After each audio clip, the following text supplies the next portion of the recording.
Okay, so we're back here, and what I wanted to do is take a little bit of a time to just explain kind of how the actual, I guess, setup of this goes, so no one fries their stuff before they get to use it. But anyways, here's the basic card reader that was sent out, and here you'll see you have your wiring pin out, and you have one white wire and 3 yellow wires. Now this basically, I made it this way on purpose so it would pin out like a GD-ROM setup, so if you already had one of these cables, you wouldn't have to go ahead and go out and buy another one, or do something that wasn't already proprietary to the Sega thing. So anyways, like I said, you've got your white wire here that's 12, and then your first yellow wire is the 5, and your other 2 are going to be yellow wires on the end are going to be ground. But what's the only thing that's really important is that you know that this white wire is going to be your 12. So when you hook it up to the standard Sega Naomi GD-ROM power splitter, you've got your 12 all the way over here, which is the red cable. You've got your 5 in the middle, which is the yellow cable, and you've got your 2 white wires on the end, which are your grounds. So when you hook that up, you want to make sure that that white wire meets the 12 on this, which is going to be your red wire. So you go ahead and plug that in just like that, and as you can see, our white lines up with our red, and that way all our voltages are going to come proper to the card reader here. And on the card readers, when I shipped them out all attached with the power cable already.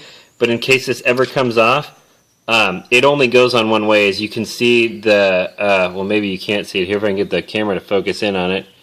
The holes, they don't line up, like they're closer to the top. And you basically, what that does is it makes it kind of fail-safe. You can't hook it in the right way. I mean, technically, I guess you could push it down, then pull it up and force it, but it will go on easily the correct way, which is pins showing up, and the incorrect way, I mean, you would have to really struggle to get it on. It doesn't plug in quite correctly. So that's always good, that it only plugs in one way there. But the reason I did this way, like I said, was just so if you already had all the cables, you wouldn't have to buy a bunch of extra parts to get it to work correctly with your standard hardware. Okay, so we've gone over this cable. White goes to red. That's all you got to remember is white goes to red, plugs in just like that, no problem. There you go. You got your power, you're set. Okay, so now if you bought a power splitter from me, this is what it's going to look like. You have your Naomi 8-pin connector here, the amp up connector. And basically, I'm going to take you over to my Blast City over here real quick, and I made them all with white and yellow wires. So here's my standard Blast. The reason I have it plugged into these cables here is I do have that extra Sega Sun PSU because I'm running a whole Versus kit in here, and I don't want to tax the power supply, overly, because I figured it'd be a lot easier to just buy a Sega Sun power supply, then replace the Blast City power supply. So here's your standard Naomi connectors, right? So basically, you take your 8-pin connector, just plug it into the female side of this 8-pin connector here, and then you would plug this male side, obviously, into the bottom of the Naomi there. And then let's talk a little bit about, this is pretty much the important, and this is where you could really mess stuff up here, is the 6-pin, it's a 6-pin connector that's the Naomi GD-ROM, the actual power splitter that's going to be powering your reader. You can also use this to power a Naomi GD-ROM. Once again, the important thing to remember here is the 12 volt is the white wire, right? So as long as you get your 12 on the correct side, you're going to be just fine. So you got your 12, your 5, and then again your 2 grounds. So when you go to hook it up, I made it color-coded to where you just basically line up the white wires. So you got your 12 right here, your 12 right here. You just hook those right up, and boom, you're all set to go.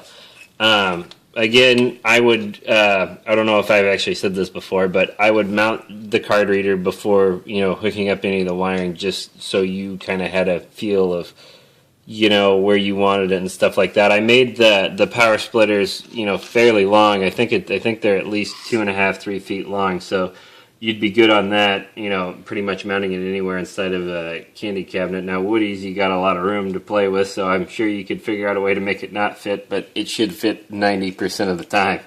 Okay, so now that we've got all this set up, we've got our power set up, and I can just run it off this because my 001 loom still is going, and then it'll leave that power out of there. We take our CF game, and as you can see, there's holes on one side.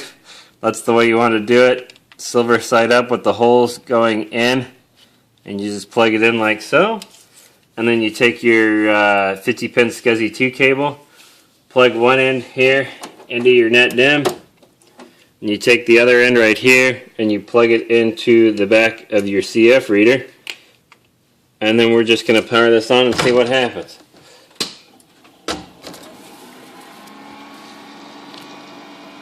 You don't have to go to the screen there.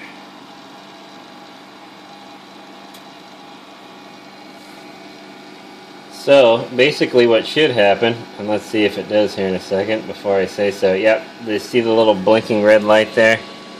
Blinked one time, signifying that it did get the signal for the power. Then it should blink a couple more times as it starts loading. Yeah, it's still checking the memory. Give me a second here. Yeah, checking the memory, of course. 5563. Like I said, I keep 512 in all my DIMMs, so it takes some time. If you wanted to cut that down, you could definitely take a stick of RAM out of it. But I'm going to cut back to the reader here because, as you can see, the memory check's almost done. And boom, there's our red light. It stays on the whole time that you're loading. And I mean, yeah, that's basically it. So anyways, if you guys have any questions, feel free to shoot me a PM. Like I said, I just wanted to make this video to make sure that everyone was going to hook up their readers properly, because if you improperly hook it up, you can fry your net DIMM, fry your Naomi motherboard, kill your power supply, kill your net boot pick, kill the card reader for that matter. So I mean, I thought it was pretty important to go ahead and make this. And another thing that I wanted to disclaim as well is most of you that are buying these are already running a network DIMM and a Naomi setup, hopefully. But if it's your first time, you want to make sure your power supply is set to as close as possible to 3.3. I would say a healthy range is like 3.31 to 3.32. And on your 5 volt line, you can go 5.0 to about 5.02, because I recently did have a gentleman that had his power supply cranked up to about 5.33, and it ended up not only killing his net boot pick but his DIMM as well, and which all you guys know, it's not the most expensive hardware, the cheapest hardware to be frying. So you want to go ahead and make sure your voltages are all proper before you go ahead and set this whole thing up. And I would say an easier way to do it, especially if you have the Sega Sun PSU or the Blast City, as you know, there's these adjustment pots in here to adjust your 3.3 on the top and your 5 volt on the bottom. And then the Sega Sun, it's here, right here. There's your 5 volt on the left and your 3.3 on the right. So what I would do is I would just take a screwdriver and turn them all the way down. That's all the way to the left. You know, lefty loosey, righty tighty. So you turn them all the way down, and then you plug all your hardware in, and then flip it on, and you should see nothing because all your voltages should be so low. So once you flip it on, you want to go ahead and on the standard Naomi connectors, your yellow is going to be your 5 volts. So you want to go all the way up to here, up to your actual Naomi. This is where you want to meter the power, because this is where it's actually coming in. And I'll cut back to this over here. You would put the positive end of your multimeter onto the yellow right here, and then one into the white right here, which is all your grounds. And then you would gradually sneak up either on your Naomi PSU. You would slightly turn it right, and your voltages should rise. And you want to have, like I said, all your hardware plugged in, and then when you get to about 5.0 to 5.2 volts, then you stop that and you go back down here to this connector, and your brown is going to be your 3.3. And again, you would want to do that on the actual where it plugs into the Naomi motherboard, because that's where your actual voltage is. And then you could just leave it plugged into the other white one, or you could switch it to the white under the other one. It really doesn't matter, because like I said, all these pins are ground.